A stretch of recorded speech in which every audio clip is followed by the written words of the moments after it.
Bismillahirrahmanirrahim. Assalamualaikum warahmatullahi wabarakatuh. Innal hamdalillah nahmaduhu wa nasta'inuhu wa nastaghfiruh wa na'udzu billahi min shururi anfusina wa min sayyiati a'malina. May yahdihillahu fala mudilla lahu wa may yudlil fala hadiya lahu. Wa asyhadu an la ilaha illallah wahdahu la syarika lahu wa asyhadu anna Muhammadan abduhu wa rasuluh. Allahumma shalli ala nabiyyina Muhammad wa ala alihi wa man tabi'ahum bi ihsan ila yaumiddin. Allahumma anfa'na bima 'allamtana wa 'allimna ma yanfa'una wa zidna ilma. Alhamdulillah, Bapak, Ibu-ibu, para jamaah sekalian yang semoga senantiasa dirahmati dan diberkahi oleh Allah Subhanahu wa taala.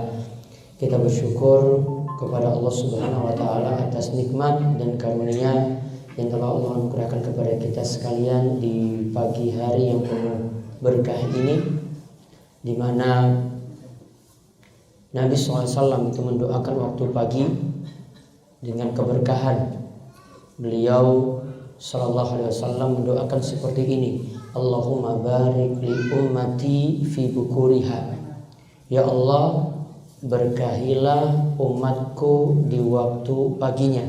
Ya Allah, berkahilah umatku di waktu paginya. Bapak dan ibu-ibu sekalian, hadis ini diceritakan oleh Sakhr Al-Ghamidi dalam Sunan Abi Daud, di mana kalau kita renungkan apa yang dikatakan oleh Nabi Shallallahu Alaihi Wasallam ini menandakan bahwasanya waktu pagi adalah waktu yang penuh dengan keberkahan, baik dalam hal keberkahan dunia maupun keberkahan akhirat. Dan kalau kita lihat ada amalan-amalan di waktu pagi mulai dari subuh, ini kita dapati amalan-amalan yang pahalanya juga besar di sisi Allah Subhanahu wa taala. Ada sholat sunnah fajar atau sholat sunnah qobliyah subuh yang pahalanya khairum minad dunya wa ma fiha, lebih baik daripada dunia dan seisinya. Kemudian sholat subuh itu sendiri nantinya disaksikan oleh para malaikat. Kemudian pada sholat subuh ya kita dianjurkan mulai dari waktu subuh itu masuk, dianjurkan untuk membaca zikir pagi. Kemudian setelah matahari itu meninggi, bagi yang diam di masjid sampai matahari itu meninggi, maka dia dianjurkan untuk melaksanakan sholat isyraq atau sholat syuruk 2 rakaat, yang dimana Nabi SAW itu mengatakan pahalanya itu adalah mendapatkan pahala hajan wa umratan tamatan, mendapatkan pahala haji dan umroh yang sempurna dan sempurna. Ini dari sisi akhirat. Adapun dari sisi dunia, Sakhr Al-Ghamidi ini pernah mempraktekkan atau mengamalkan hadis ini. Dia adalah seorang pedagang. Setiap paginya Sakhr itu mulai mengantarkan dagangannya untuk dijual. Maka disebutkan dalam Sunan Abi Daud bahwasanya Sakhr Al-Ghamidi karena mengamalkan waktu pagi yang penuh berkah ini, maka akhirnya dia mendapatkan kebaikan yang banyak. Maka terlihat ketika itu Sakhr dikatakan menjadi saudagar yang kaya raya. Lantaran apa? Lantaran dia mengamalkan sabda Nabi SAW atau doa dari Nabi SAW, Allahumma barik li ummati fi bukuriha. Ya Allah, berkahilah umatku di waktu paginya. Untuk kesempatan pagi ini ya kita bisa mengisi juga dengan thalabul ilmi, menuntut ilmu seperti ini. Dan mudah-mudahan ilmu yang nantinya kita kaji ini adalah ilmu yang bermanfaat, ilmu yang mendatangkan kebaikan bagi kita semuanya, yang bisa memperbaiki amalan-amalan kita dan senantiasa Allah Subhanahu wa taala memberkahi rizki kita dengan rizki yang thayyib dan rizki yang halal. Kali ini diberi judul 1 dibalas 10. Maksud kalimat ini adalah satu kebaikan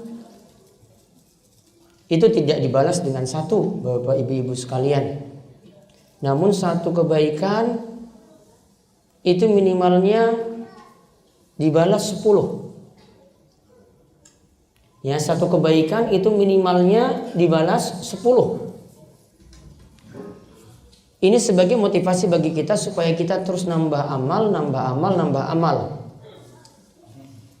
Sedangkan kejelekan kalau orang itu perbuat satu kejelekan, maka nanti akan dibalas satu kejelekan juga. Kecuali nanti dari sisi dosa yang dilakukan, nanti ada yang dosanya lebih besar daripada yang lainnya. Namun intinya di sini satu kejelekan dibalas dengan satu kejelekan, dan ini yang disebut oleh Nabi sallallahu alaihi wasallam dalam hadis muttafaqun alaih. Kalau disebut muttafaqun alaih itu berarti diriwayatkan oleh Bukhari dan Muslim. Ini keumuman istilah dari para ulama ketika mereka menggunakan istilah muttafaqun alaih, yang dimaksud adalah Sahih Bukhari dan Muslim. Kecuali beberapa ulama yang menambahkan muttafaqun alaih itu ditambahkan dengan musnad Imam Ahmad, seperti Imam Jad Ibnu Taimiyah dalam kitabnya Al-Muntaqa, atau mungkin ulama yang lainnya yang menambahkan muttafaqun alaih dengan Bukhari, Muslim dan Imam Ahmad. Nah, di sini dalam hadis tadi disebutkan dari sahabat Abu Hurairah radhiyallahu anhu, Rasulullah sallallahu alaihi wasallam bersabda, Allah Subhanahu wa taala berfirman. Ingat, kalau ada kalimat Rasulullah sallallahu alaihi wasallam bersabda, Allah taala berfirman, ini berarti di antara contoh hadis-hadis qudsi. Qudsi itu artinya suci. Kalau hadis qudsi itu maksudnya adalah Rasul SAW itu sampaikan Allah berfirman seperti ini. Namun ini bukan ayat Quran. Yang dimana kalau Quran, kalau mau tilawah maka diharuskan untuk bersuci terlebih dahulu. Namun kalau ini tidak. Ya, kalau mau mushaf itu, mushaf Al-Quran itu ketika disentuh. Ya, karena Nabi SAW mengatakan la yamassul Quran illa thahir. Tidak boleh menyentuh mushaf Al-Quran kecuali orang yang suci. Maka disyaratkan harus bersuci terlebih dahulu, berwudu. Namun kalau ini tidak. Hadis qudsi itu adalah hadis yang isinya Allah Subhanahu wa taala berfirman. Lafaznya dari Nabi sallallahu alaihi wasallam, namun maknanya itu dari Allah. Lafaznya dari Nabi sallallahu alaihi wasallam, namun maknanya itu dari Allah. Beda dengan Al-Qur'an. Al-Qur'an itu lafaz dan maknanya itu dari Allah Subhanahu wa taala. Nah, di sini sebutkan Allah berfirman, jika hambaku bertekad melakukan kejelekan. Kalau di sini disebutkan kejelekan terlebih dahulu, baru nanti disebutkan kebaikan setelah itu. Ini sebenarnya ada bukunya, namun bukunya sudah habisnya di penerbit, jadi bukan salah saya berarti. Ya, kalau ada insya Allah bisa dibagikan. Namun mohon maaf, ya adanya ya cuma satu di tangan saya ini. Ya, jadi ditulis di pamflet buku bisa dapat di tempat kajian, yang ini saya mohon maaf sekali bukunya tidak bisa dipenuhi. Ini tadi saya baru tulis saja, baru dapat 20 amalan. Nanti mudah-mudahan bisa terwujud buku yang dimaksud tadi.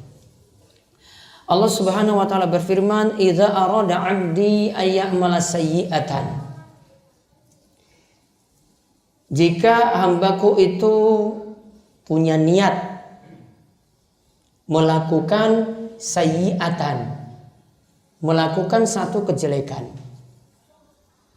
fala taktubuha alaih hatta ya'malaha, maka janganlah kejelekan tersebut dicatat sampai dia amalkan kejelekan tadi. Jadi kalau orang mau niat lakukan kejelekan, ini belum dicatat.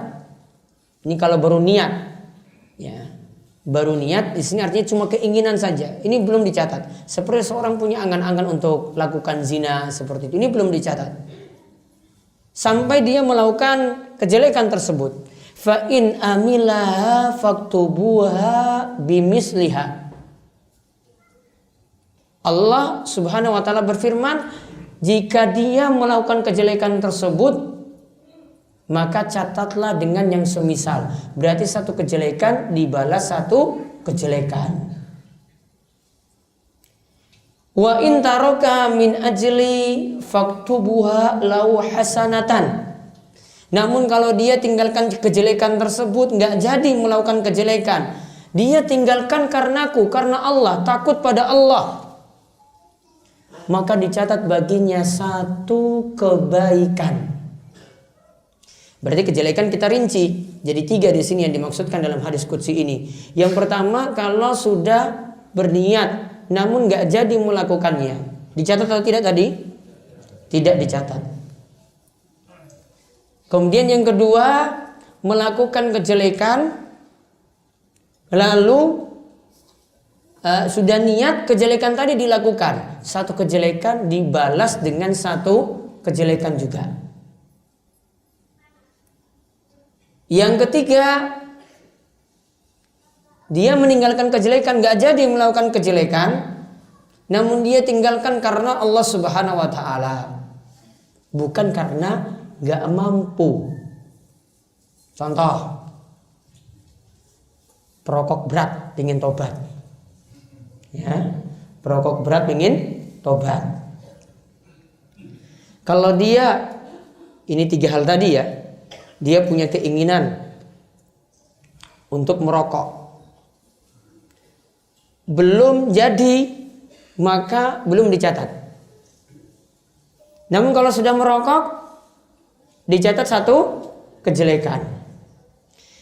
Namun kalau dia berhenti itu karena takut pada Allah Subhanahu wa taala, dia timbang-timbang, rokok itu tidak ada manfaatnya sama sekali. Rokok ada yang bikin sehat gak?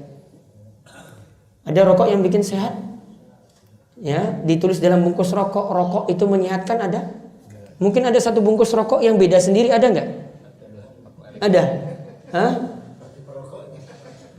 Ada satu bungkus rokok yang ditulis ini rokoknya ini yang menyehatkan, yang lainnya itu enggak. Cuma satu rokok ini saja yang spesial. Ada?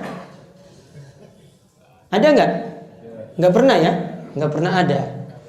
Maka dia tinggalkan, dia timbang-timbang. Allah itu larang bagi kita mencelakakan diri kita sendiri. Takut pada Allah Subhanahu wa taala. Nah, siapa yang meninggalkan seperti ini karena Allah, berarti dicatat satu kebaikan.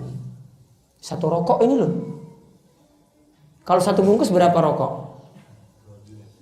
Yang perokok berat dulu. Berapa? 12 kan? Gak ada yang lebih daripada itu ya. 12. Berarti 12 kebaikan. Masya Allah. Itu kalau 12 karo sak slop, ya, lebih banyak lagi. Namun meninggalkannya tadi karena apa? Bukan karena nggak ada duit loh. Bukan karena sudah sakit paru-paru sehingga dia nggak jadi ngerokok. Namun dia tinggalkan karena Allah. Karena kalau dia tinggalkan karena sekarang nggak ada uang, oh berarti nanti di awal bulan lagi saya bisa beli rokok. Berarti kan nggak benar tobatnya.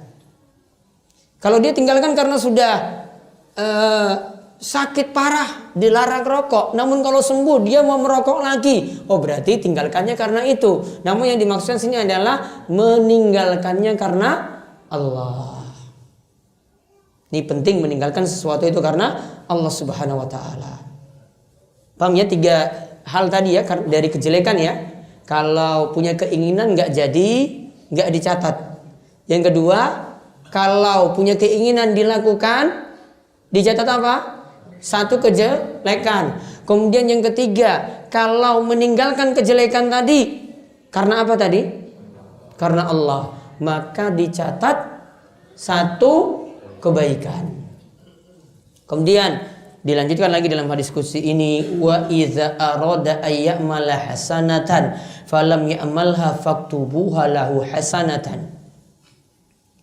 Jika seseorang meniatkan untuk mengamalkan satu kebaikan, lantas dia tidak jadi melakukannya, sudah punya keinginan, sudah punya niat alias tekad,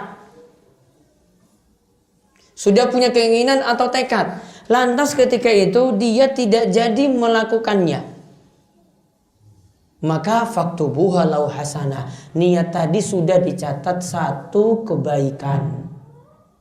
Niat tadi sudah dicatat satu kebaikan. Ini belum jadi loh, namun sudah dicatat satu kebaikan. Fa in amilaha faktubuha lahu bi asyri amsalha ila sab'i mi'atin.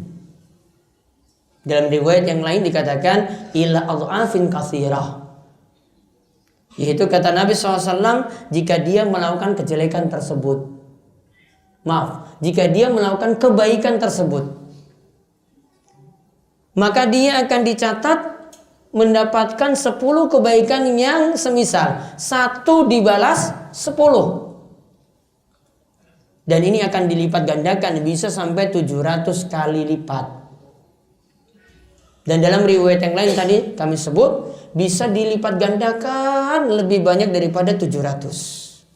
Bisa dilipat gandakan lebih banyak daripada 700.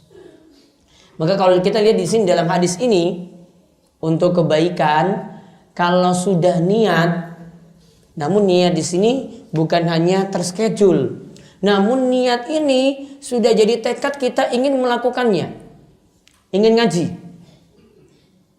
Kemudian kita pakai motor sudah siap. Namun ketika di tengah jalan bannya bocor, akhirnya ditambal. Kemudian ketika itu mau pergi lagi nggak bisa, waktunya sudah habis.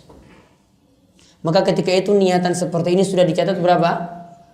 1 kebaikan. Namun kalau sampai dia itu melakukannya 1 kebaikan tadi, itu dibalas dengan 10 kebaikan yang semisal, dan ini bisa dilipat gandakan sampai 700 dan bisa berlipat-lipat lagi lebih daripada itu. Kalau ada yang bertanya, kapan dilipat bisa lebih dari 700 atau 10 tadi sampai 700 atau lebih daripada 700? Nah, ini dijelaskan oleh para ulama seperti Ibnu Rajab Al-Hambali. Ini ada beberapa sebab amalan tadi bisa berlipat-lipat. Di antaranya bisa lihat dari keikhlasan seseorang. Makin ikhlas, pahalanya itu makin besar. Yang kedua, lihat dari makin sesuai dengan tuntunan Nabi kita Muhammad sallallahu alaihi wasallam. Makin sesuai tuntunan, pahalanya juga makin besar. Yang ketiga, bisa jadi lihat dari jenis amal. Nah, nanti saya akan sebutkan di sini, lihat dari jenis amalannya. Ada amalan-amalan kecil yang dilakukan itu bisa berpahala besar. Ada amalan-amalan kecil yang dilakukan itu bisa berpahala besar. Dan ada juga dilihat dari sisi orang. Sahabat itu kalau melakukan amalan itu pahalanya lebih besar daripada kita-kita saat ini. Sahabat itu kalau sedekah dengan kita yang sedekah miliaran, ya, sahabat yang sedikit saja sedekahnya tetap pahalanya lebih besar daripada kita-kita ini. Karena melihat dari sisi orangnya, yaitu keutamaan para sahabat radhiyallahu anhum. Nah, sekarang saya akan tunjukkan jenis-jenis amalan yang pahalanya bisa berlipat-lipat, atau yang para ulama biasanya sebut amalan kecil yang berpahala besar. Amalan kecil yang berpahala besar. Ini dasarnya selain dari hadis tadi, juga ada sabda Nabi SAW, amila hadza yasiran wa ujira katsiran. Ada amalan itu yang amalannya itu yasir, ringan. Amalannya itu yasir, mudah. Namun pahalanya besar di sisi Allah Subhanahu wa taala. Waktu sampai jam berapa nanti? Jam 7 saja ya? Iya, jam 7. Nanti setelahnya tanya jawab. Berarti sampai 20 ini. Saya sebutkan nanti 20 amalan. Mudah-mudahan rampung. Kalau nggak rampung ya cari sendiri nanti amalannya. Ada beberapa amalan tapi nanti dilihat ada yang berupa amalan ibadah, ada yang berupa yang kaitannya dengan masjid, ada yang nanti kaitannya lagi dengan zikir, dan sebenarnya masih ada lagi seterusnya. Kalau mau dirinci sebenarnya rinciannya banyak. Kapan-kapan saya mau tuntaskan semua. Namun sini saya baru sebutkan 20. Tadi baru saya tulis soalnya. Kalau tulisnya agak lama, telatnya makin lama, saya tulisnya makin banyak. Namun telatnya terlalu cepat tadi. Baik, kita lihat amalan yang pertama. Salat kaitannya dengan ibadah, yaitu kaitannya di sini yang pertama dengan salat, yaitu salat sunnah wudu. 2 rakaat. Salat sunnah wudu berapa rakaat? 2. Yang dimaksud salat sunnah wudu ini Bapak Ibu-ibu sekalian bisa mengamalkannya setelah berwudu. Kalau kita lihat hadisnya terlebih dahulu, selain dari hadis Bilal yang Nabi SAW itu sebutkan bahwasanya terompah atau sendalnya sahabat Bilal bin Abi Rabbah itu sudah terdengar di surga. Kemudian Bilal itu menyebutkan dia punya amalan yang dia rutinkan, yaitu setelah wudu selalu melakukan sholat 2 rakaat. Juga ada hadis yang lainnya yang menyebutkan ma min muslimin yatawadda. Tidaklah seorang muslim itu berwudu. Fayuhsinu wudu'ahu. Lantas dia memperbagus wudunya. Berbagus wudu berarti rukunnya dipenuhi, sunnah-sunnah wudunya juga dipenuhi. Saya mau tanya juga rukun dan sunnah wudu di sini. Perlu dikaji nggak? Ya? Kaji sendiri ya sama Ustaz Surabaya ya. Ya, ada Ustaz Fadlan dan yang lain ya. Tanya nanti. Kemarin sudah saya bahas yang tentang fikih Syafi'i, apa yang saya singgung kemarin? Ada 5 syarat. Wudu itu bisa batal karena bersentuhan. Laki-laki perempuan kan? 1. Yang terakhir di Masjid Jami apa? Tentang apa? Sunnah ab'ad. Dalam sholat itu ada rukun sholat, ada sunnah sholat. Sunnah sholatnya dalam mazhab Syafi'i dibagi berapa? 2. Yaitu apa? Sunnah ab'ad dan sunnah hay'ah. Sunnah ab'ad itu apa saja rinciannya? Kunut subuh, ada kunut witirnya juga. Tambah apa? Tasyahud awal atau tahiyat awal. Kalau sunnah hay'ah, yang sunnah-sunnah yang lainnya. Nah ini rukunnya dipenuhi, yaitu untuk wudu. Rukun wudu ada berapa? Pelajaran kelas SD ini ada berapa? Fikih Syafi'i jawabnya. Ada berapa? Bapak-bapak, ada hadiah ada nggak? Nggak ada. Bawa dinai pulsa atau apa gitu? Umroh. Apa rukun wudu? Dulu loh. Pas cilik itu sudah diajarin 6. Apa saja? Lupa. Lupa apa belum tahu? Sudah ada di pelajaran SD itu. Gak mungkin di sekolah dasar itu gak diajarin ini. Ada. Paling kita pas ngantuk-ngantukan ketika belajar agama dulu. Apa? 1. Niat. 2. Apa? Ya Allah, wudunya gak sah semua ini. Di antara syarat wudhu itu dalam mazhab Syafi'i harus tahu rukun-rukun wudhu. Nggak tahu rukun-rukun wudhu, syaratnya tidak dipenuhi. Apa? Yang kedua, mazhab Syafi'i. Katanya Syafi'i kemarin, Syafi'i ini orang tenanan. Apa? Basuh wajah, basuh muka. Yes, jawab. Jadi kalau dalam mazhab Syafi'i itu yang wajibnya itu bukan dari tangan, kumur-kumur, masukkan air dalam hidung, bukan, namun dari membasuh wajah. Misalnya dalam keadaan kepepet, misalnya airnya itu pas-pasan, jenengan cuma dari wajah seterusnya itu sudah sah. Yang ketiga, setelah membasuh wajah apa? Tangan sampai apa? Sampai ketiak. Siku, ya, ketiga. Yang keempat, mengusap sebagian kepala. Maka dalam mazhab Syafi'i itu gini itu sudah cukup. Namun baiknya bagaimana? Tarik semuanya dari depan sampai tengkuk, ditarik lagi dari tengkuk sampai depan. Ini masuk sunnah wudhu. Kalau ini ditarik dari depan sampai belakang dalam mazhab Syafi'i ini masuk sunnah wudhu. Namun wajibnya cuma, iya kan? Iya. Dulu kayak gitu tuh wudhunya. Telinga nanti masuk kepala. Terus yang keberapa?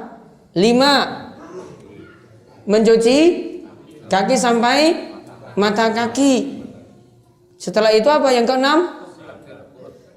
Tartib, lakukan berurutan. Coba diulang. 1, niat. 2, basuh wajah. 3, tangan sampai siku. 4, membasuh sebagian kepala. Namun baiknya tadi apa? Seluruh kepala. Kemudian yang ke-5, mencuci kaki sampai mata kaki. Yang ke-6, tartib, lakukan secara berurutan rukun-rukun yang ada tadi.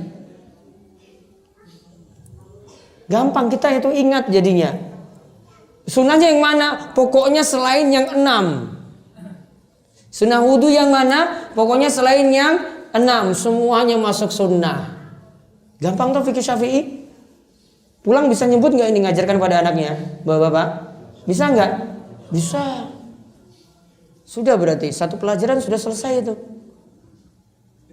Ya.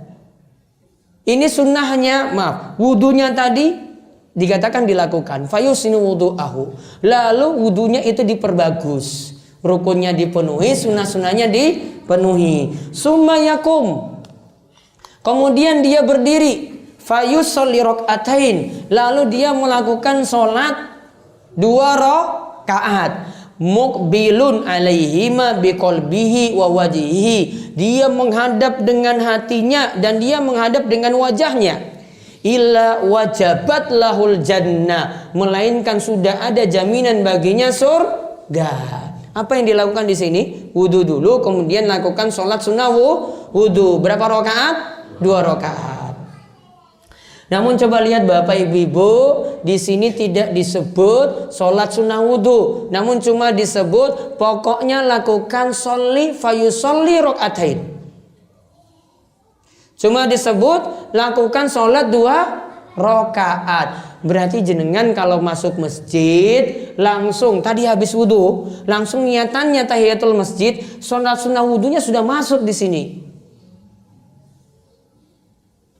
Karena 2 rakaat ini tidak ditakyin, tidak disebut rinci sholat sunnah wudhu. Kita masuk masjid lakukan sholat 2 rakaat, berarti sholat sunnah wudhu sudah masuk di dalamnya. Lagi ngerti ini? Bisa lagi gini, masuk masjid, ya, sholat sunnah wudhu tadi, kita sudah habis wudhu, kemudian langsung sholat rawatib. Wudhunya masuk dalam sholat rawatib ini, tahiyatul masjidnya juga masuk dalam sholat rawatib. 2 rakaat ini, rawatib ini sudah dengan 3 niatan.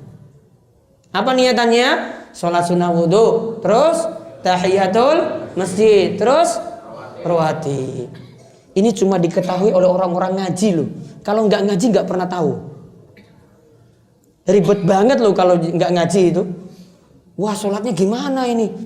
Wudhu dulu, bingung lagi. Oh, tahiyatul masjid. Amalannya banyak. Kalau kita itu amalannya sedikit, sudah dapat jaminan apa tadi?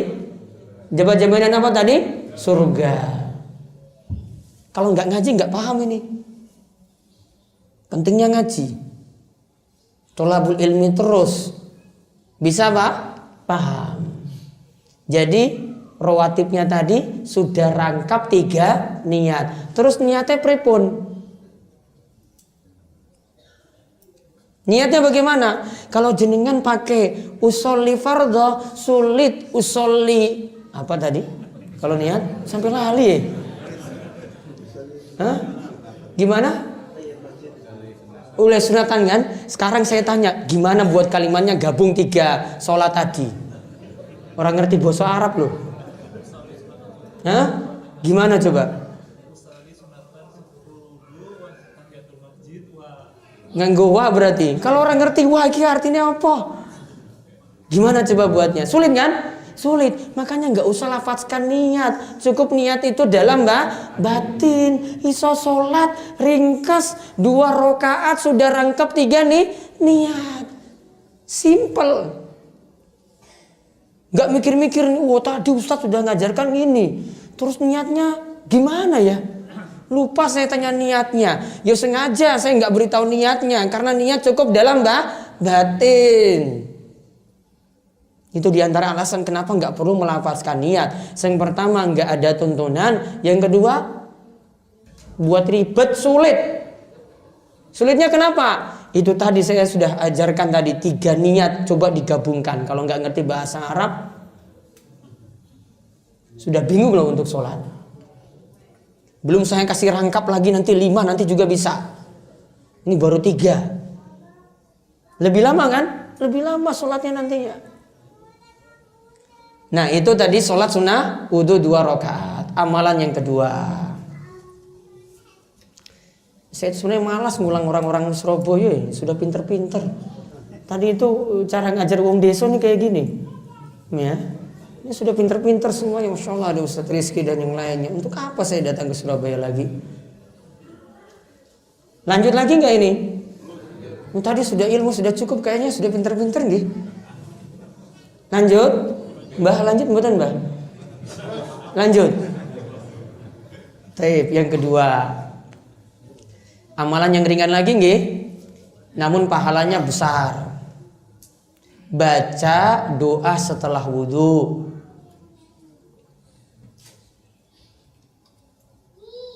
Bacaannya bagaimana? Asyhadu an la ilaha illallah wahdahu la syarikalah wa asyhadu anna Muhammadan abduhu wa rasuluh. Terus wonten tambahan?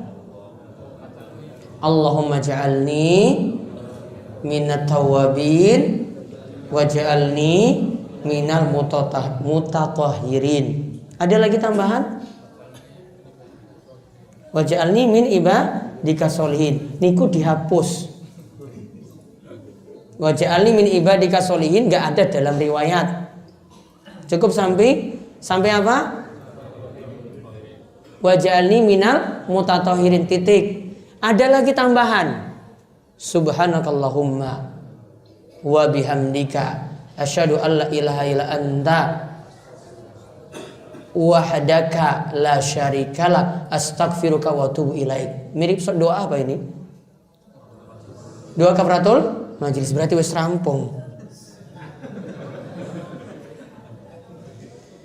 Tambah doa ini. Nanti cari di buku zikir Hisnul Muslim, buku Ustadz Yazid itu doa dan zikir nggih. Itu dicari. Ada doa-doa ini. Ini jaminannya, lihat. Siapa yang berwudu lalu membaca doa setelah wudu. Kata Nabi SAW, akan dibukakan baginya 8 pintu surga. Illa futihat lahu abwabul jannah as-samaniyah. Akan dibukakan baginya pintu surga yang jumlahnya ada 8. Yadkhulu man ayyuhasya, yadkhulu min ayyuhasya. Dia masuk dari pintu mana saja yang dia suka. Pintunya ada berapa? 8. Dia masuk dari pintu mana saja yang dia suka. Cuma baca doa itu kok jadi pilihan. Masuk pintu pilih mana saja. Ringan sekali amalannya, namun pahalanya Masya Allah luar biasa. 8 pintu surga apa saja kemarin? Apa saja? Pintu Ar-Royan, terus pintu sholat, terus pintu sodakoh, terus pintu jihad, terus pintu haji, terus pintu aiman. Aiman itu bagi siapa? 70.000 orang yang masuk surga tanpa azab dan tanpa siksa. 7. Pintu memaafkan orang lain.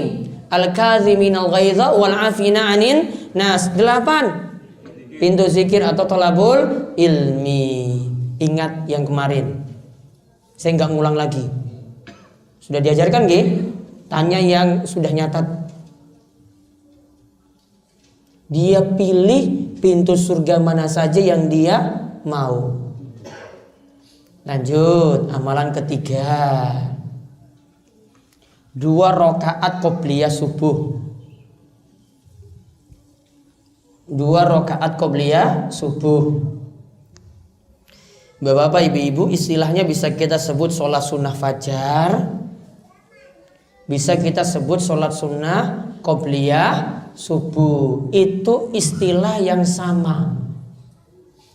Ada sebagian kalangan yang nyebut sholat sunnah fajar itu nanti sebelum subuh. Kalau qobliyah subuh kalau sudah masuk. Ini pembagian yang kurang tepat. Pahalanya apa untuk sholat sunnah fajar? Rasulullah Shallallahu Alaihi Wasallam itu katakan, rakaatul fajri khairum minad dunya wa ma fiha. 2 rakaat qobliyah subuh, 2 rakaat sholat sunnah fajar tadi lebih baik daripada dunia dan seisinya. Dunia dan isinya kan banyak. Orang yang kaya itu bisa disaingi dengan cuma 2 rakaat qobliyah subuh. Namun kalau orangnya sudah kaya, kemudian tambah lagi dengan qobliyah subuh, lebih ini lagi keutamaannya, yang nggak bisa diprotes. Dzalika fadlullahi yu'tihi may yasha. Ini adalah karunia yang sudah diberikan kepada siapa saja yang Allah Subhanahu wa taala kehendaki. Kemarin kita sudah bahas masalah rizki nggih? Ya, kunci rizki yang paling apa kemarin? Yang paling utama apa kemarin kita pahami? Yang untuk mengatasi macet di jalan-jalan apa? Apa? Sifat apa yang harus dimiliki? Narimo pandum. Bahasa Arabnya apa? Qanaah. Nah, ini orang yang kaya dia bisa saingi. Karena ada orang yang kaya terlalu sibuk dengan dunianya. Sholat ini tidak dia lakukan. Subuh sering telat. Gak mungkin dia lakukan sholat ini. Maka kalau ini dia lakukan, ada orang biasa yang melakukan hal ini, dia bisa saingi orang yang memiliki harta yang mewah. Maka kata Nabi SAW, 2 rakaat qobliyah subuh tadi lebih baik daripada dunia dan seisinya. Tadi kalau misalnya kita cuma punya kesempatan cuma 2 rakaat saja, masuk masjid, tinggal kan biasanya ada timer nih. Biasanya antara azan dan iqamah di Surabaya berapa menit rata-rata? 10 menit. Ini pantasan banyak yang telat terus jadi masbuk. Kalau saya itu buat waktunya 30 menit. Kenapa? Jamaah manut dengan saya. Karena apa? Jamaah itu manut pada imam. Patokan iqamah itu bukan timer. Patokan iqamah itu apa? Imam sudah datang apa belum? Patokannya itu, dan ini dipraktekkan oleh Nabi Shallallahu Alaihi Wasallam. Beliau kalau sudah datang, ya para sahabat berdiri langsung sholat. Kalau beliau belum datang, ya belum. Nggak ada yang nyelonong gitu maju gantikan Nabi SAW, nggak ada, nggak boleh. Karena sudah ada imam rotib, imam tetap. Nah ini tadi, kalau misalnya terjadi seperti itu, Kalau sholat sunnah itu memang terbaik dilakukan di rumah. Kira-kira kalau bapak-bapak lakukan di rumah sholat sunnah fajar ini, telat nggak sampai ke masjid? Telat nggak takbiratul ihram? Telat nggak? Telat. Berarti lebih baik memilih datang lebih awal ke masjid. Mungkin sebelum azan subuh, terus melakukan sholat tahiyatul masjid, sudah masuk azan, lalu melakukan sholat sunnah fajar. Insya Allah seperti itu tetap dapat. Namun kalau yang perhitungannya itu selalu nanti azan itu baru berangkat, bukan azan baru berangkat, azan baru siap-siap. Ya, di Surabaya itu jelas nanti telat semuanya. Kalau patokannya itu masjid-masjid kita di sini. Ya mungkin kalau masjid-masjid kita sendiri, tolong dibuat lebih undur sedikit lah. Karena di waktu subuh itu banyak masalah. Ada yang bangun belum sadar-sadar, ruhnya belum kembali semua. Lihat jam, tunggu 5 menit lagi, ditinggal. Kadang kebablasan sampai jam 6. Belum lagi malam buat masalah dengan istri. Wes ngerti itu masalahnya? Iya toh? Ya, akhirnya subuh mandi junub. Telat nggak kira-kira seperti itu? Ya telat. Ya makanya tadi saya sarankan kalau punya masjid sendiri jenengan yang ngatur jadwal, ditunda lebih bagus. Buat 20 menit, buat 25 menit. Insya Allah keutamaan ini semuanya bisa dapat. Dan insya Allah yang jarang sholat subuh karena dia perhitungan, wah di masjid itu biasanya 20 menit, saya telat saja nggak apa-apa. Pasti nanti semangat untuk sholat subuh di masjid kalau waktunya itu agak sedikit diundur. Itu loh solusinya ngajak orang itu jamaah sholat subuh di masjid. Jadi nggak usah sampai ngajak kalau kita bareng-bareng subuh berjamaah. Ini dulu diperbaiki dulu seperti ini. Apalagi kalau sudah biasa yang datang ke masjid itu ngaji, thalabul ilmi ba'da subuh. Ya, mereka akan lebih semangat lagi untuk melakukan sholat-sholat semacam ini. Kemudian yang keempat, sholat yang kaitannya lagi dengan sholat. Sholat berjamaah di masjid. Dia datang ke masjid dalam keadaan sudah berwudu dari rumah. Selama di masjid dia jaga wudunya, tidak sampai batal. Maka sholat berjamaahnya sendiri itu hitungannya sudah dapat 25 derajat dibanding sholat sendiri. Dalam riwayat yang lainnya sebutkan 27. Ada yang sebutkan 20-an. Derajatnya beda-beda. Ada pembahasannya sendiri. Kenapa sampai Nabi SAW itu menyebutkan derajatnya itu berbeda-beda. Kemudian setiap langkah kakinya, ini keutamaannya saya sebut ya. Sholat berjamaah di masjid itu keutamaannya dapat 27 derajat. Satu, ada 25 derajat juga. Kemudian keutamaannya lagi, sudah jalan dari rumah, gak usah dihitung langkahnya. Pokoknya jalan dari rumah, satu langkah, satu derajatnya naik. Satu langkah lagi, dihapuskan satu kesalahannya. Langkah berikutnya lagi, satu derajat naik. Langkah berikutnya lagi, satu kesalahan itu dihapuskan. Terus seperti itu. Kemudian kalau dia sudah masuk masjid, nunggu sampai imam itu sholat. Maka pahala orang yang nunggu itu akan didoakan oleh malaikat. Dan doa malaikat itu diijabahi. Beda dengan doa-doa kita. Doa kita itu ada yang diijabahi, ada yang tertolak. Karena ada sebab-sebab. Namun kalau doa malaikat, malaikat itu nggak pernah lalai untuk taat. Dan tidak pernah bermaksiat pada Allah Subhanahu wa ta'ala. Malaikat nanti akan berdoa seperti ini. Allahumma gfir lahu, Allahumma arhamhu. Ya Allah, ampunilah dia, orang yang lagi nunggu sholat ini. Ya Allah, berilah rahmat untuknya. Ini terus didoakan malaikat sampai nanti dia itu melaksanakan sholat bersama imam. Dan sholat berjamaah di sini bagi laki-laki, bapak ibu-ibu sekalian. Sedangkan ibu-ibu bagaimana? Yang lebih afdol seperti apa? Sholat di rumah. Mau milih di ruang tamu apa di kamar sendiri? Ruang tamu atau ada musola sendiri atau di kamarnya sendiri? Bapak jawabnya apa? Kamar sendiri. Ibu-ibu apa? Ruang tamu? Lebih bagus di kamar sendiri. Makin tertutup itu pahalanya makin besar. Ummu Humaid itu pernah bertanya pada Rasul, saya ingin sholat di belakangmu di masjidmu. Masjid Nabi SAW namanya masjid apa? Namanya masjid apa? Nabawi. Pahalanya berapa dibandingkan masjid yang lain? Dibandingkan masjid Sir, dibandingkan masjid Jami' Makkah, dibandingkan masjid Mujahidin, dibandingkan masjid Agung Surabaya, berapa kali? 500 apa 1000? Apa 100.000? 1000 kali. Kalau Masjidil Haram 100.000. Masjidil Aqsa separuh saking Masjid Nabawi, berapa berarti? 500 nggih? 100.000, 1.500. Masjidil Haram, Masjid Nabawi, Masjidil Aqsa.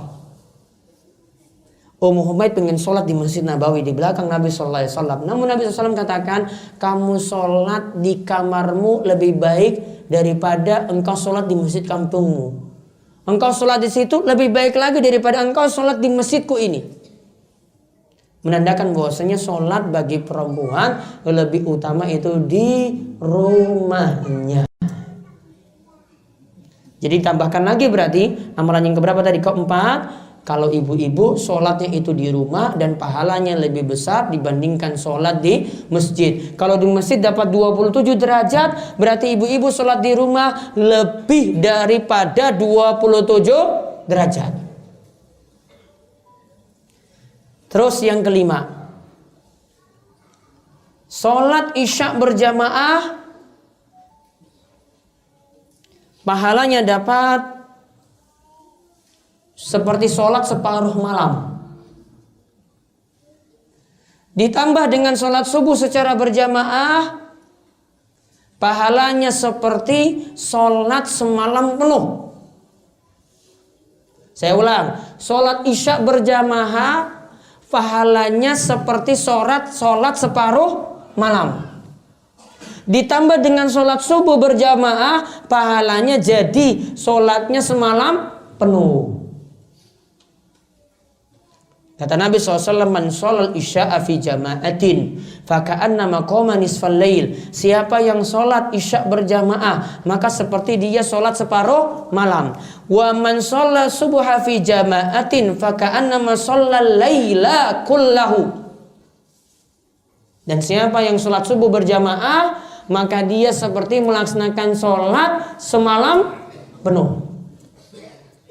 Ini lihat Bapak dan Ibu-ibu sekalian, dua sholat ini waktunya itu kita lakukan singkat barangkali, namun hitungannya itu berjam-jam kalau dilakukan berjamaah. Sholat subuh juga demikian, lakukan berjamaah lagi, maka satu malam penuh itu dicatat kita telah melakukan sholat.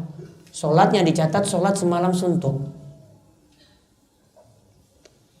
Kemudian yang keenam, ini kaitannya dengan Jumatan, sholat Jumat. Amalannya mandi Jumat. Kalau dalam mazhab Syafi'i hukumnya sunnah, dan ini mazhab dari mayoritas ulama. Kemudian lebih awal datang Jumatan. Jumatan di Surabaya jam berapa? 12 kurang seperempat. Ya, 12 kurang seperempat gitu. Dia datang jam 11 misalnya. Kemudian lalu dia sholat mendekati imam. Berarti makin ke depan makin bagus. Biasanya itu bapak senangnya itu sandaran di belakang, mojok dulu. Ya, cari ke paling depan. Kalau pengen sandaran ya cari saf depan, nanti di pojok sana nggak apa-apa. Jangan pilih pojok belakang. Lalu mendengarkan khutbah. Lalu diam ketika mendengarkan khutbah. Gak ngobrol sana sini. Diam juga, ini tidak melakukan hal-hal yang di luar mendengarkan khutbah. Karena Nabi SAW nanti mengatakan orang yang main-main tongkat saja faqad laghaw. Orang yang main-main tongkat saja, karena main tongkat gak ada hubungannya dengan sholat Jumat. Sholat Jumatnya jadi sia-sia. Jadi diperintahkan untuk diam. Maka setiap ini pahalanya atau balasannya, setiap langkahnya mendapatkan pahala setahun. Dianggap mendapatkan pahala setahun untuk puasa dan sholatnya. Jadi dia dapat pahala puasa dan sholat selama setahun. Itu tadi amalannya apa saja? Mandi Jumat, lebih awal datang, kemudian mendekati imam, lalu mendengarkan khutbah, kemudian diam. Pahalanya tadi mendapatkan pahala puasa dan sholat selama setahun. Padahal puasa setahun penuh nggak boleh. Namun hitungannya dia dapat seperti itu. Sholat juga nggak bisa setiap menit kita sholat 24 jam, nggak bisa. Ada waktu-waktu terlarang untuk sholat. Maka dia tetap dapatkan hitungannya seperti itu. Ini yang disebutkan dalam hadis tentang keutamaan amalan-amalan di hari Jumat dari Aus bin Aus. Hadis ini diriwayatkan oleh Imam Tirmizi. Kemudian amalan yang ketujuh. Itu tadi amalan ringan juga. Sekarang amalan ketujuh ringan juga. Memperbanyak sujud. Alias memperbanyak sholat sunnah. Bukan yang dimaksud di sini bolak-balik sujud terus. Bukan. Namun yang dimaksudkan sini memperbanyak sholat sunnah. Maka pahalanya satu sujud akan meninggikan satu derajat di surga. Satu sujud lagi akan menghapuskan satu kesalahan. Saya ulang, satu sujud itu akan, ini jadi satu maksudnya, satu sujud itu akan meninggikan satu derajat dan akan menghapuskan satu kesalahan. Kata Nabi SAW, alaika bikasrati sujud lillah. Perbanyaklah sujud karena Allah Subhanahu wa ta'ala. La tasjudu lillah sajadatan. Tidaklah engkau itu bersujud karena Allah satu sujud. Illa rafa'akallahu biha darajah wa hatta anka biha khati'ah. Melainkan nanti engkau akan ditinggikan satu derajat oleh Allah dan engkau akan dihapuskan satu kesalahan oleh Allah. Tapi yang dimaksudkan sini adalah memperbanyak sholat sunnah. Sebagian keliru dalam memahami hadis ini, dikira sudahlah saya habis sholat sujud, habis sholat zuhur lagi sujud, habis sholat asar lagi sujud. Apa sujudnya? Saya syukur sekarang itu diberi nikmat untuk bisa sholat. Kalau ini alasannya berarti nikmat yang terus berulang kan? Kalau itu maksudnya sujud syukur itu bukan seperti itu. Sujud syukur itu dalam pendapat para ulama, mereka katakan sujud syukur itu dilakukan untuk sesuatu yang jarang-jarang kita dapat dan itu adalah nikmat yang besar. Atau kita terselamatkan dari musibah. Dan mereka katakan bukan nikmat yang terulang terus menerus. Kalau nikmat yang ulang terus menerus, sedikit minum air putih seperti ini, alhamdulillah saya bisa minum air putih, sujud. Bar sarapan pagi, alhamdulillah saya bisa sarapan pagi, sujud. Sujudnya banyak sekali, nggak capek seperti itu. Batuknya nanti jadi gimana nantinya? Jadi tadi tolong dipahami yang dimaksudkan apa di sini, memperbanyak sholat sunnah. Adapun nanti bar sholat, setelah sholat yang nggak disyariatkan seperti tadi. Cukup kita setelah sholat baca zikir, astaghfirullah, astaghfirullah, astaghfirullah, Allahumma antas salam wa minkas salam, tabarakta ya zal jalali wal ikram, seterusnya rampungkan. Ini sudah bentuk syukur kita pada Allah Subhanahu wa taala dengan zikir.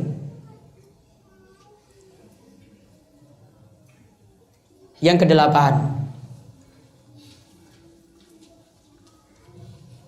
kedelapan, layat orang mati. Layat paham ya? Ya. Hingga menyolatkan jenazahnya, maka pahalanya 1 qirat. Kita datang. Kalau kebiasaan di Surabaya biasa masukin amplop nggak? Hah? Ada. Sebagian nggak ada. Oh, kalau saya biasanya harus pakai amplop walaupun isinya 10.000 gitu. Namun nggak wajar kalau orang desa itu kalau nyumbang mantenan itu 100.000, nyumbang wong mati 10.000. Pas nggak ini? Yo nggak pas. Yang butuh kira-kira yang mana yang lebih butuh? Ya orang meninggal. Harusnya sumbangannya untuk orang mati itu 200.000. Yang manten gratis. Iya. Atau nulis mohon maaf nggak ada amplop gitu. Oh iya, berarti sudah paham ini. Ini tuh kadang juga dicatat itu harus ada nama. Ya, dicatat ini nama Muhammad Abdu. Kalau nggak dicatat besok dicari. Wah, Pak Muhammad Abdu ini kemarin nggak nyumbang. Kemarin tuh absen. Karena memang geliran. Nanti kalau kita punya hajatan dia nyumbang lagi. Besok dia punya hajatan lagi nyumbang. Jadi orang desa itu banyak utang tuh cuma gara-gara nyumbang. Sumbangannya tuh dicatat. Pak Wawan kemarin nyumbang 100.000. Oh besok saya kembalikan juga 100.000. Coba kalau uang miskin coba. Utangnya tuh gara-gara ini sebenarnya. Ya mudah-mudahan di Surabaya nggak ada ya. Saya mau menghapuskan kayak gini agak sulit sekali kalau di kampung ini. Ya, karena kebiasaan semuanya. Ya saya datang, saya nyumbang ya nggak masalah. Namun kalau mereka datang ke kita nggak usah menarik sumbangan. Buat orang miskin jadi susah. Nah coba balik tadi, layat orang mati, terus menyolatkan jenazahnya, pahalanya 1 qirot. Kalau dia memilih layat orang mati lantas menyolatkan jenazahnya dan ikut sampai dikuburkan, pahalanya 2 qirot, qirotain. Terus 1 qirot itu berapa? Kata Nabi SAW, mislul jabal Uhud. 1 qirot itu semisal gunung Uhud. Gunung Uhud panjangnya berapa kilo? Pak Wawan? Nah, lali. Pernah lihat nggak? Iya, 8 kilo. Gunung loh, panjangnya 8 kilo. Nah, berarti pahalanya sangat-sangat besar. Tapi tadi amalannya apa? Datang, bukan hanya nyumbang. Saya selalu bilang orang desa, mbok datang tuh jangan cuma nyumbang terus cerita-cerita terus pulang. Namun apa? Mbok datang disolatkan, pahalanya sudah dapat. Kalau tadi datang cuma nyumbang saja nggak dapat ini. Datang, kemudian nyolatkan, ya kalau ada waktu lagi ngikut sampai di kuburan, pahalanya bisa sampai 2 qirot. Ini disebutkan dalam hadis dari riwayat Bukhari seperti itu dari Abu Hurairah. Amalan yang ke-11. Oh ke-9 berarti. Terus ngantuk berarti aku. Amalan yang ke-9. Amalan puasa. Ini baik puasa wajib maupun puasa sunnah. Baik puasa wajib maupun puasa sunnah. Pahalanya Allah yang membalasnya.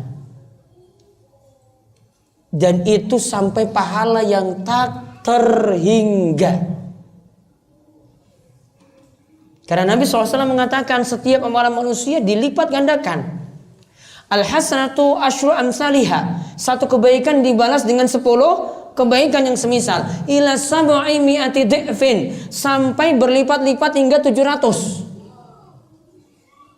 Kemudian Allah berfirman, illa sauma, kecuali amalan puasa, fa innahu li, puasa itu untukku, wa ana ajzi bihi, dan aku nanti yang akan membalasnya. Kok tidak dikaitkan dengan 10, kok tidak dikaitkan dengan 700? Para ulama katakan yang dimaksud pahalanya itu tak terhingga, karena Allah sendiri yang membalasnya.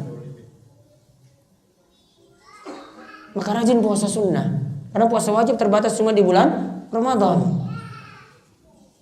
Bentuknya di sini bisa puasa Senin Kemis, Yang paling tinggi apa? Puasa Daud. Di bawahnya lagi puasa yang masih lebih banyak, Senin Kemis nggih. Namun kalau puasa Daud nggak boleh ditambah lagi dengan puasa yang lainnya. Ya, puasa Daud tidak boleh lagi ditambah dengan puasa yang lainnya, sudah paling tinggi. Jadi nggak bisa lagi puasa Daud plus Senin Kemis, nggak bisa. Puasa Daud plus puasa Ayyamul Bid, nggak bisa. Nanti hitungan harinya nggak pas. Karena puasa Daud sehari puasa, sehari tidak puasa. Besok puasa lagi, besoknya tidak puasa lagi, besoknya puasa lagi, terus seperti itu. Tadi puasa Daud, terus puasa Senin, Kemis, terus di bawahnya lagi apa? Puasa 3 hari setiap bulannya, Ayyamul Bid. Tanggal berapa? 13, 14, 15. Kenapa disebut Ayyamul Bid? Karena tengah bulan. Tengah bulan kenapa disebut Ayyamul Bid? Lihat bulannya warna apa? Putih kan? Purnama. Ya. Makanya kalau pelajar Saudi itu kan biasanya dapat gaji dari raja, mukafaah. Kalau bulannya masih besar, karena pakai kalender Hijriah, oh berarti masih tengah bulan. Kita biasanya dapat di awal bulan. Kalau bulannya masih besar, waduh berarti masih lama awal bulan. Namun kalau bulannya itu awal bulan, wah nanti lihat bulannya makin kecil kan, turun-turun kecil-kecil, baru muncul lagi awal bulan. Nah ini sebentar lagi gajian.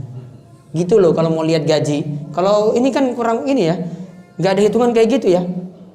Bukan hitungan pakai bulan Hijriah kan? Masehi. Kalau Arab itu kayak gitu, lihat bulan aja. Kalau bulannya masih putih besar, oh berarti gajinya masih lama. Dan gaji Saudi berarti lebih cepat. Harinya kan cuma berapa? 29 atau 30. Kalau kalender Masehi 31 tambah hari siji ya sudah entek nanti sembakonya di rumah. Terus tadi ini puasa ya secara umum ya, puasa wajib maupun puasa sunnah. Sekarang nomor berapa? 10. Ini amalannya beberapa di sini disebut. Karena disebutkan dalam satu hadis, yaitu puasa 3 hari setiap bulan. Yang lebih utama pada Ayyamul Bid.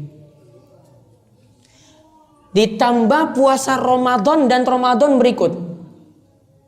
Pahalanya kata Nabi SAW itu puasanya pahalanya setahun penuh. Kenapa? Kan puasa 3 hari setiap bulan. Satu kebaikan dibalas berapa? Satu kebaikan dibalas berapa? 10. Berarti kalau puasa 3 hari dibalas berapa? 30. Minimalnya yang kita bahas loh. Berarti kalau dia puasa 3 hari setiap bulan, berarti sudah dapat. Tinggal puasa Ramadan. Ramadan kan puasanya sebulan penuh. Berarti kalau tadi hitungannya tiap bulan puasa, berarti hitungannya sudah sama dengan puasa 1 tahun. Ditambah lagi di situ ada puasa Arafah, disebutkan dalam hadis ini. Puasa Arafah menghapuskan dosa untuk 2 tahun. Tahun yang lalu dan tahun berikutnya. Kemudian puasa Asyura menghapus dosa selama 1 tahun. Yaitu puasa itu menghapuskan puasa tahun yang lalu. Puasa Asyura menghapuskan dosa setahun yang lalu. Arafah tanggal berapa?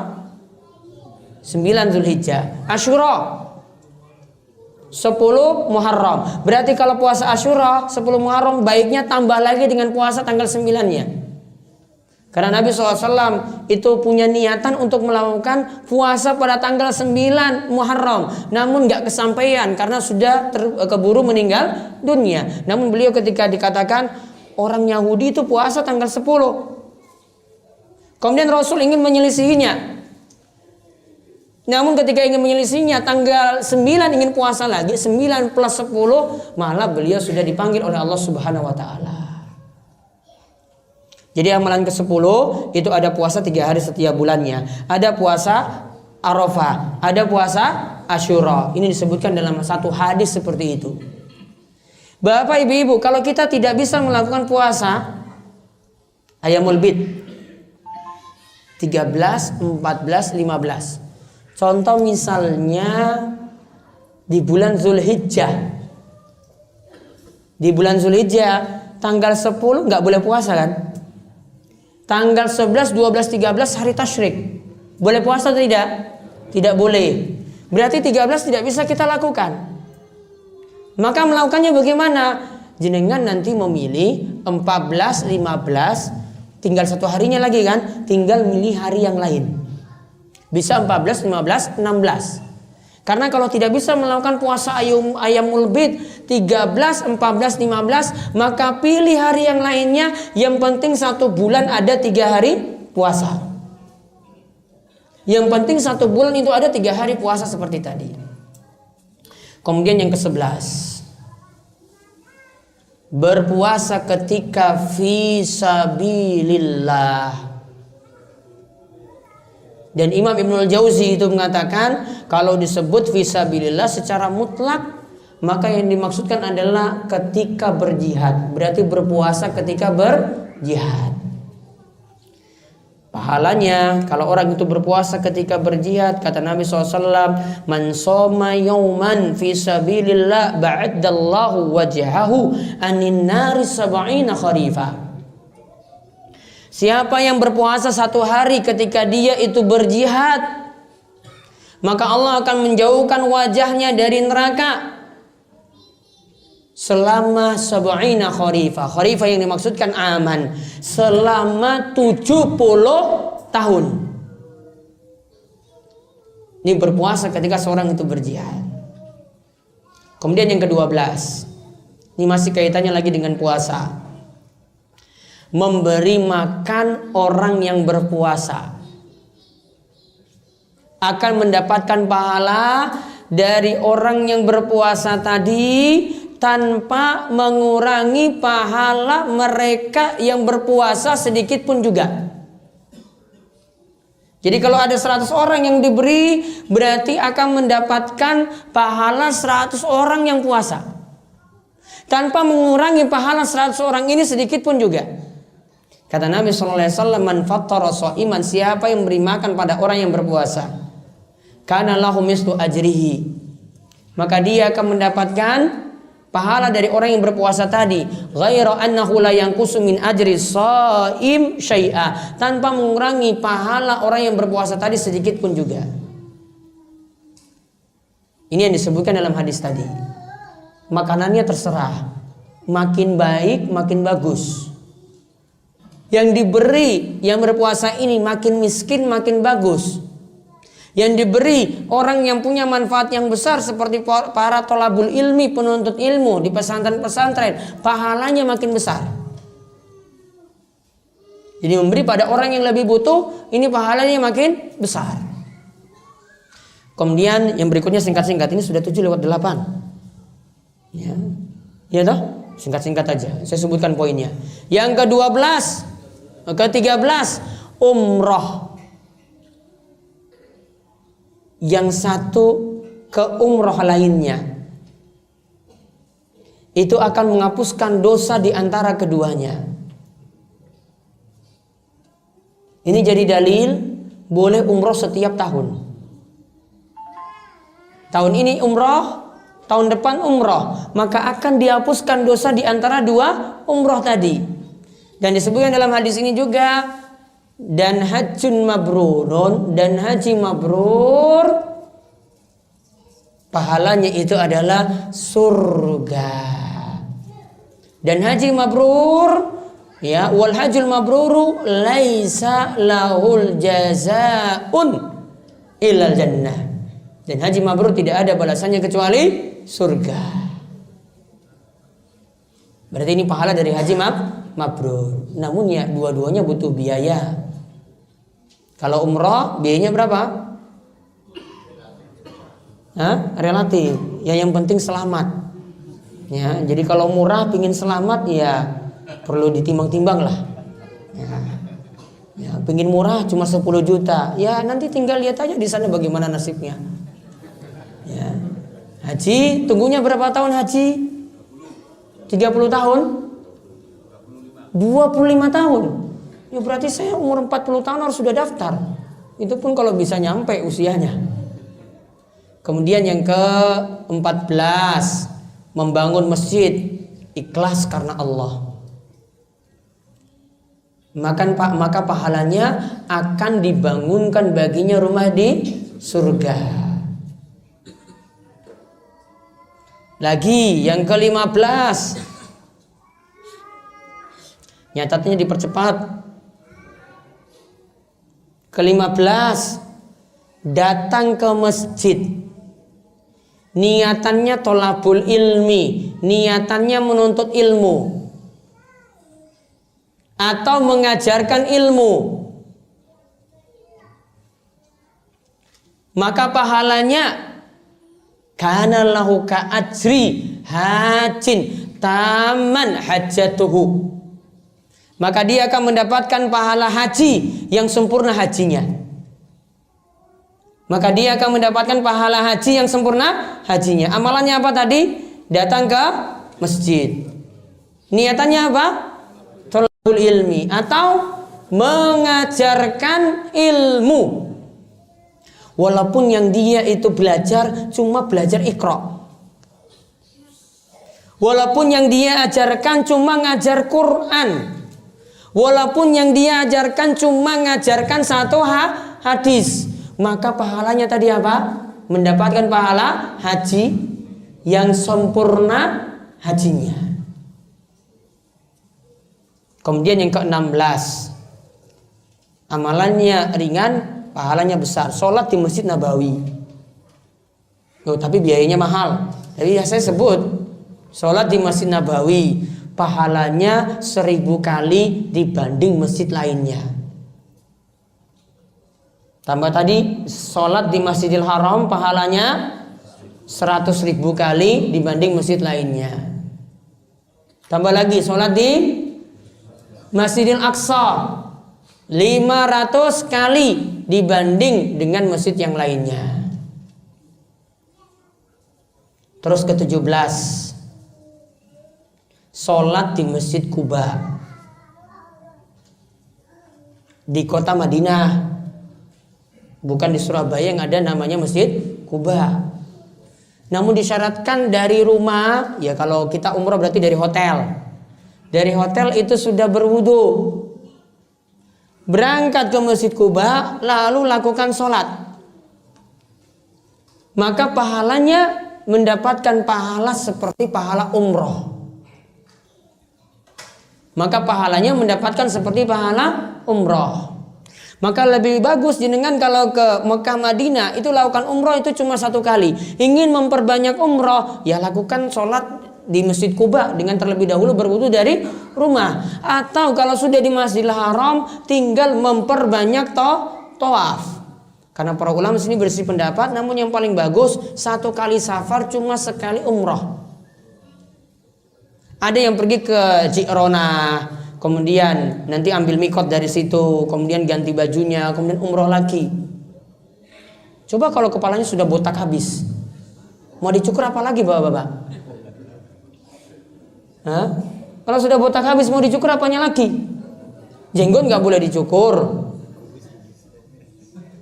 Kumisnya sudah dia potong habis, terus mau apa lagi?